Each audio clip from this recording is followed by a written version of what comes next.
Hello, good morning, नमस्कार।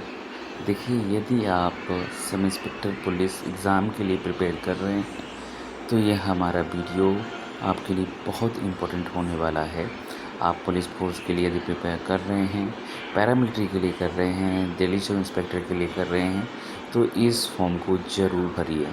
आप किसी भी स्टेट में हों, नॉर्थ रीजन से हैं, तो इस फॉर्म को ज़रूर भरिएगा। नमस्कार, हम आगे बढ़ते हैं। उससे पहले मेरी एक रिक्वेस्ट है कि हमारे इस यूट्यूब चैनल को ज़रूर सब्सक्राइब कीजिए। देखिए, उप निरीक्षक नागरिक पुलिस एवं समकक्ष पदों पर सीधी भर्ती 2025 के अंतर्गत उत्तर प्रदेश सरकार द्वारा उप निरीक्षक के पदों पर भर्ती विज्ञापन निकाला गया है। और ये जो भर्तियां हैं वो उप निरीक्षक नागरिक पुलिस महिला के रिक्त पदों पर श्रेणीवार विवरण आप देख लीजिए। अनारक्षित के लिए 1705, EWS के लिए 422, ओबीसी के लिए 1143, अनुसूचित जाति के लिए 890, अनुसूचित जनजाति के लिए 82 पद हैं। 4242 पद ये आपके डिस्ट्रिक्ट फोर्स जो हैं उसके अंतर्गत आते हैं। प्लाटून कमांडर जो PSC जो रिजर्व फोर्स होते हैं उसके अंतर्गत पदों की संख्या 135 है। ठीक है, इसके साथ साथ विशेष सुरक्षा बल के लिए 60 पोस्ट हैं। महिला बटालियन में 106 पोस्ट आते हैं। 12 अगस्त से फॉर्म भरने स्टार्ट हो गए हैं और अंतिम तिथि इसकी 11 सितंबर है। ठीक है, अब ये तो एक सामान्य जानकारी हो गई। और फॉर्म की जो फ़ी है वो जनरल में सभी इंक्लूडेड होते हैं। याद रखिएगा, जब हम जनरल की बात कर रहे होते हैं तो वो किसी एक कैटेगरी की बात नहीं है। वो कोई भी व्यक्ति जो किसी भी कैटेगरी में आ रहा है, चाहे वो अपर कास्ट में हो, अपर कास्ट मीन्स जो सवर्ण में हो या फिर अदर में, वो कोई भी व्यक्ति जो इसके अंतर्गत फॉर्म भर रहा है वो सामान्य में माना जाएगा। ठीक है, EWS हो गया, OBC हो गया, और ये आपके हो गए 500 रुपये इनके लिए फ़ी है। SC ST के लिए फ़ी 400 रुपीज़ है। अब इसका एलिजिबिलिटी हम देखते हैं। भारत का नागरिक हो, तिब्बती शरणार्थी हो जो भारत में स्थायी निवास के अभिप्राय से 1 जनवरी 1962 के पूर्व भारत आया हो। ये कुछ और जो एलिजिबिलिटी क्राइटेरिया है। मूल है कि भारत का नागरिक हो। इसके बाद फिर आता है, अर्थात यहाँ पर देखिए, यहाँ पर स्टेट रेजिडेंट की कोई अनिवार्य योग्यता नहीं है। बहुत ही ये अच्छी बात है सभी कैंडिडेट के लिए। फिर आता है भारत में विधि शैक्षणिक अर्हता। भारत में विधि द्वारा स्थापित किसी विश्वविद्यालय से स्नातक उपाधि या सरकार द्वारा मान्यता प्राप्त उसके समकक्ष कोई अर्हता। तो यहाँ पर आप कंफर्म हैं कि अगर आपके पास कोई भी ग्रेजुएट डिग्री है तो आप इसके फॉर्म को फिल कर सकते हैं। ठीक है,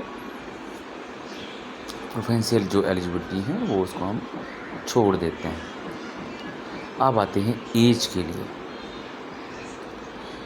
एज में आता है, एज इसका देखिए, उप निरीक्षक के लिए 21 वर्ष और 28 वर्ष से अधिक ना हो, और सभी के लिए वही है, लेकिन इसमें 3 साल की छूट दी गई है ना। उप निरीक्षक देखिए, अधिकतम आयु सीमा में छूट है 3 वर्ष के लिए है, तो उस हिसाब से आप देख सकते हैं सभी कैटेगरी में ये है। बाकी की जो सामान्य छूट है वो जैसे SC के लिए 5 ईयर का जो छूट है वो 28 से आप देख सकते हैं 29 33 हो जाता है, और 3 साल की और छूट ले लेते हैं तो 36 तक। 36 अगर की जो एज हो जाती है मैक्सिमम एज, तो 36 हो जाएगा SC और ST के लिए, और OBC के लिए भी वही है क्राइटेरिया। तो सामान्य रूप से 31 साल तक के भर पाएंगे जनरल कैटेगरी, जनरल से जो फॉर्म फिल कर रहे हैं, और बाकी जो 36 तक फॉर्म भर पाएंगे। SC ST और OBC के लिए है ये। EWS के लिए कोई छूट नहीं है, जो सामान्य छूट है वही 3 इयर्स का मैक्सिमम। ठीक है, आगे देखते हैं, भर्ती प्रक्रिया के चरण देखते हैं। उप निरीक्षक नागरिक पुरुष महिला तथा महिला बटालियन में महिला उप निरीक्षक नागरिक पुलिस PC के पदों पर चयन उत्तर प्रदेश उप निरीक्षक और निरीक्षक नागरिक पुलिस सेवा नियमावली 2015 यथा संशोधित अष्टम संशोधन तक के अधीन किया जाएगा। ठीक है, ये इस जो रूल्स रेगुलेटरी है उसके अंतर्गत इस एग्ज़ाम को कंडक्ट किया जाएगा। और चयन की प्रक्रिया, लिखित परीक्षा जो होनी है उसमें आप देखते हैं लिखित परीक्षा में सबसे इम्पोर्टेंट पार्ट यही है इस एग्ज़ाम का। फिर उसके बाद फिजिकल होता है। आपके सामान्य हिंदी के प्रश्न आएंगे 40, मूल विधि ऑब्लिक संविधान ऑब्लिक सामान्य ज्ञान के प्रश्नों की संख्या भी 40 है। संख्यात्मक एवं मानसिक योग्यता के जो प्रश्न हैं उनकी संख्या भी 40 है।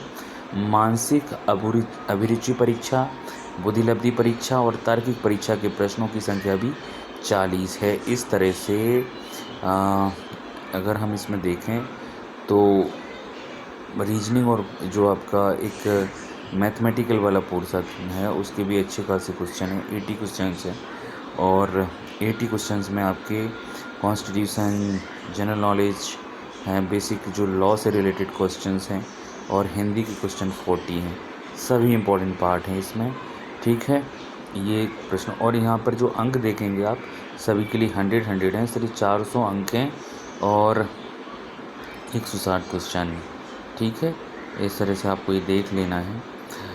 लिखित परीक्षा का जो समय है वो 2 घंटे है, 120 मिनट का, यानी 120 मिनट में आपको 160 क्वेश्चन करने हैं। याद रखिएगा इस बात को, है ना। 160 है और 120 मिनट 2 घंटे में है, आसान नहीं होगा भाई 160 क्वेश्चंस को करना, है ना। फिर आता है आगे हम देखते हैं इसको।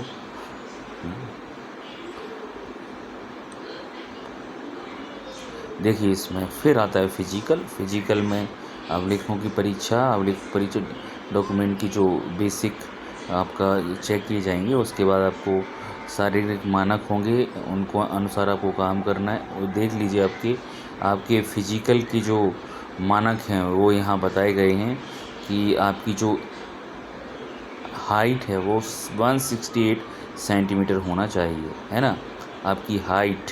और बाकी सीने का ये महिलाओं के लिए भी इस संदर्भ में ये आप देख लीजिएगा। फिर शारीरिक दक्षता परीक्षा आता है और ये, है ना, अभिलेखों की संवीक्षा में शारीरिक मानक परीक्षण में सफल पाए गए जो बेसिक आपके फिजिकल के जो पैरामीटर्स हैं, अगर आप उनको क्लियर करते हैं, आपके डॉक्यूमेंट सही हैं, उसके बाद आपका फिजिकल एग्जामिनेशन होता है। उसमें आपके लिए फिजिकल एफिशिएंसी टेस्ट इसको कहेंगे। ये 4.8 किलोमीटर की जो दौड़ होगी और ये 28 मिनट में आपको पूरी करनी होगी। महिलाओं के लिए ये जो दौड़ है वो 2.4 किलोमीटर की और 16 मिनट में पूरी करनी है। याद रखिएगा इस बात को, तो आसान नहीं होता। अभी से चालू कर दीजिए अगर नहीं किया हुआ है। ठीक है, तो ये देखिए, बाकी इसके सिलेबस पर भी हम चर्चा करेंगे। डिटेल सिलेबस किस तरह से है ना, ये देखिए इस बाकी और डिटेल को आप पढ़िएगा, फॉर्म फिल कर दीजिए अभी नहीं किया हो तो। ठीक है, ये डिटेल में हम जो है उसको बाद में देखेंगे। और मेरी शुभकामनाएं आप सभी के लिए। इसके डिटेल सिलेबस को देख लीजिए। हिंदी का मूल विधि, संविधान, संख्यात्मक मानसिक योग्यता और ये देखिए आपका मानसिक अभिरुचि। ठीक है, तो ये 4 पोर्शन है इसके। संख्यात्मक मानसिक योग्यता, मानसिक अभिरुचि, बुद्धिलब्धि परीक्षा, तार्किक परीक्षा, ये 4th हो गया या 3rd हो गया। और ये देखिए तीसरा, ये 2nd नंबर का है और ये 1st नंबर का हिंदी है। तो इन सभी को देख लीजिएगा। मेरी शुभकामनाएं आप सभी के लिए है। बहुत बहुत धन्यवाद।